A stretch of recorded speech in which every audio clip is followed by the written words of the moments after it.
अध्याय 8 भगवत प्राप्ति। अर्जुनले सोधे, हे भगवान, हे पुरुषोत्तम, ब्रह्म के हो? आत्मा के हो? सकाम कर्म के हो? यो भौतिक जगत के हो? देवता भनेको को हो?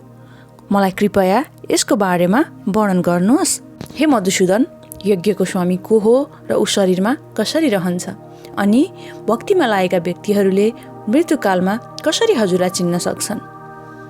भगवानले भन्नुभयो, अविनाशी एवं दिव्य जीवलाई ब्रह्म भनिन्छ र उहाँको सनातन स्वभावलाई अध्यात्म वा आत्मा भनिन्छ। अनि भौतिक शरीरको विकाससँग सम्बन्धित क्रियाकलापलाई कर्म वा सकाम कर्म भनिन्छ। हे शरीरधारीहरूका स्रष्टा, निरन्तर परिवर्तनशील यो भौतिक प्रकृति नै अभिभूत हो। सूर्य र चन्द्रका सम्पूर्ण देवताहरूसहितको भगवानको विराट स्वरूपलाई अधिदैव भनिन्छ र प्रत्येक शरीरधारीका हृदयमा परमात्मा रूपले निवास गर्ने म परमेश्वर नै अधियज्ञ वा यज्ञको स्वामी हुँ। जीवनका अन्त्यमा जसले केवल मेरो स्मरण गर्दै शरीर त्याग्छ, त्यसले तत्काल मेरो स्वभावलाई प्राप्त गर्छ, यसमा कुनै शङ्का छैन।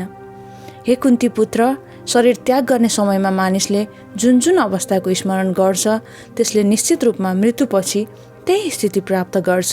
त्यसकारण हे अर्जुन, तिमीले सधैँ भगवान श्रीकृष्ण रूपमा मेरो चिन्तन गर्नुपर्छ, साथै युद्ध गर्ने आफ्नो कर्तव्य पनि पुरा गर्नुपर्छ। आफ्ना कर्महरू मलाई अर्पण गरेर, मन र बुद्धिलाई ममा नै अर्पण गरेर तिमीले निश्चय नै मलाई प्राप्त गर्नेछौ। हे पार्थ, जुन मानिसले आफ्नो मनले निरन्तर मेरो स्मरण गरिरहन्छ र अविचल भावले भगवानको रूपमा मेरो ध्यान गर्छ, त्यो निश्चित रूपले ममा आइपुग्दछ। जो सर्वज्ञ हुनुहुन्छ, प्राचीनतम हुनुहुन्छ, नियन्त्रक हुनुहुन्छ, सानोभन्दा सानो हुनुहुन्छ, सबैका पालनकर्ता हुनुहुन्छ, जो सम्पूर्ण भौतिक अवधारणभन्दा पर हुनुहुन्छ, जो अचिन्त्य हुनुहुन्छ, जो सधैँ एउटा पुरुषका रूपमा हुनुहुन्छ, जो सूर्यमान प्रकाशबाट हुनुहुन्छ, जो सर्वज्ञ हुनुहुन्छ, प्राचीनतम हुनुहुन्छ, नियन्त्रक हुनुहुन्छ, सानोभन्दा सानो हुनुहुन्छ, सबैका पालनकर्ता हुनुहुन्छ, जो सम्पूर्ण भौतिक अवधारणभन्दा पर हुनुहुन्छ, जो अचिन्त्य हुनुहुन्छ, जो सधैँ एउटा पुरुषका रूपमा हुनुहुन्छ, जो सूर्य समान प्रकाशवान हुनुहुन्छ, यो भौतिक प्रकृतिभन्दा पर दिव्य स्वरूपका हुनुहुन्छ, उनै परम पुरुषको ध्यान मानिसले गर्नुपर्छ। जसले मृत्युको समयमा प्राणलाई दुवै आँखीभौँका बीचमा स्थिर गरेर योग शक्तिद्वारा मलाई अविचलित बनाई पूर्ण भक्तिसहित आफूलाई परमेश्वरको स्मरणमा लगाउँछ, त्यसले निश्चित रूपमा भगवानलाई प्राप्त गर्ने गर्छ। जो वेदका ज्ञाता छन्, जो ओमकारको जप गर्छन् र जो ठुलो भन्दा ठुलो सन्यासी, ऋषि तथा तिनीहरू ब्रह्ममा प्रवेश गर्छन्। यस्तो सिद्धिको इच्छा गर्नेहरू ब्रह्मचर्य व्रतको अभ्यास गर्छन्। अब म तिमीलाई संक्षेपमा यो विधि भन्छु जसद्वारा मानिसले मुक्ति प्राप्त गर्न सक्छ। इन्द्रियका सबै क्रियाकलापमा अनासक्त रहनु नै यौगिक अवस्था हो। इन्द्रियका सबै द्वारहरू बन्द गरेर मनलाई, हृदय र प्राणवायुलाई शिरको उच्च भागमा केन्द्रित गरेर मानिसले आफूमा इन्द्रियका सबै क्रियाकलापमा अनासक्त रहनु नै यौगिक अवस्था हो। इन्द्रियका सबै द्वारहरू बन्द गरेर मनलाई, हृदय र प्राणवायुलाई शिरको उच्च भागमा केन्द्रित गरेर मानिसले आफूलाई योगमा स्थापित गर्छ। जसले योग अभ्यासमा स्थित रहेर अक्षरहरूको परम संयोग ओमकारको उच्चारण गर्दै भगवानको चिन्तन गर्छ र आफ्नो शरीर त्याग गर्छ, त्यसले निश्चित रूपमा आध्यात्मिक लोक प्राप्त गर्दछ। हे अर्जुन, हे पृथापुत्र, मेरो भक्तिमा तल्लीन रहने र अनन्य भावले निरन्तर मेरो स्मरण गरिरहने योगीका निम्ति म सधैँ सुलभ हुन्छु। मलाई प्राप्त गर्ने भक्तियोगी महापुरुषहरू दुःखै दुःखले पूर्ण यो अनित्य जगतमा फेरि कहिले फर्केर आउनु पर्दैन, किनभने तिनीहरूले परम सिद्धि प्राप्त गरिसकेका हुन्छन्। ब्रह्मलोकदेखि भूलोकसम्मका सबै लोकहरू जन्म र मरणको चक्र चलिरहने दुःखमय स्थान हुन्।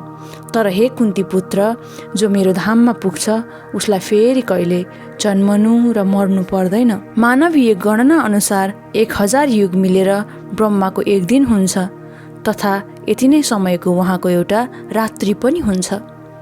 ब्रह्माका दिनको शुभारम्भ हुँदा सबै जीवहरू अव्यक्त अवस्थाबाट व्यक्त हुने गर्छन्, अनि जब ब्रह्माको रात सुरु हुन्छ, असह्य बनेर ती जीवहरू फेरि अव्यक्तमा विलिन हुन पुग्छन्। जब जब ब्रह्माको दिन उदय हुन्छ सबै जीवहरू बारम्बार प्रकट हुन्छन् र ब्रह्माको रातको आगमनसँगै ती जीवात्माहरू निराश्रय भएर विलीन हुन्छन्।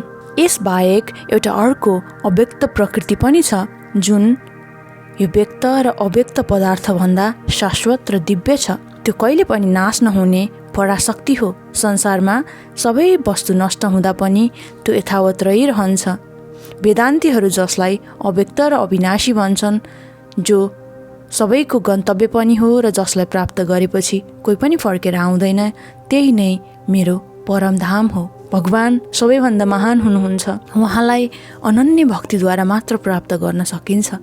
उहाँ आफ्ना धाममा विराजमान हुनु भएर पनि सर्वव्यापी हुनुहुन्छ र उहाँमा नै सबै वस्तु अवस्थित छन्। हे भरत श्रेष्ठ, अब म तिमीलाई यो विभिन्न समयहरूको वर्णन गर्छु जुन समयमा योगीले यो संसारबाट बिदा लिँदा ऊ पुनः यो संसारमा फर्कनु पर्छ वा पर्दैन। अग्नि देवताका प्रभावमा उज्यालो प्रकाशमा दिनको शुभ क्षणमा शुक्ल पक्षमा र सूर्य उत्तरायण भएका 6 महिनामा शरीर त्याग गर्ने ब्रह्मज्ञानीहरूले ब्रह्मलाई प्राप्त गर्छन्।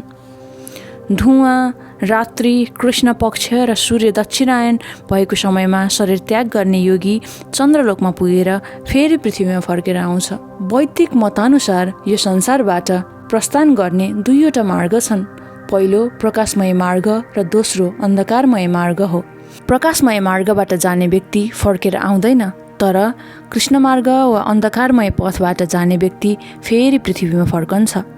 भक्तहरू यी दुवै मार्गसँग परिचित हुने हुँदा कहिले पनि मोहग्रस्त हुँदैनन्। तसर्थ हे अर्जुन, तिमी सधैँ भक्तिमा स्थिर हौ। जसले भक्ति मार्ग स्वीकार गरेको छ र उसलाई वेदाध्ययन, तपस्या, ज्ञान, दार्शनिक चिन्तन तथा सकाम कर्म गर्दा प्राप्त हुने फलबाट वञ्चित हुनु पर्दैन। केवल भक्तिले मात्र पनि उसले यी सबै फलहरू प्राप्त गर्छ र अन्त्यमा ऊ परम नित्य धाममा पुग्दछ। यस प्रकार श्रीमद् भगवत गीता ग्रन्थ अन्तर्गत भगवत प्राप्ति शीर्षक 8औं अध्यायको वेदान्त तात्पर्य समाप्त भयो।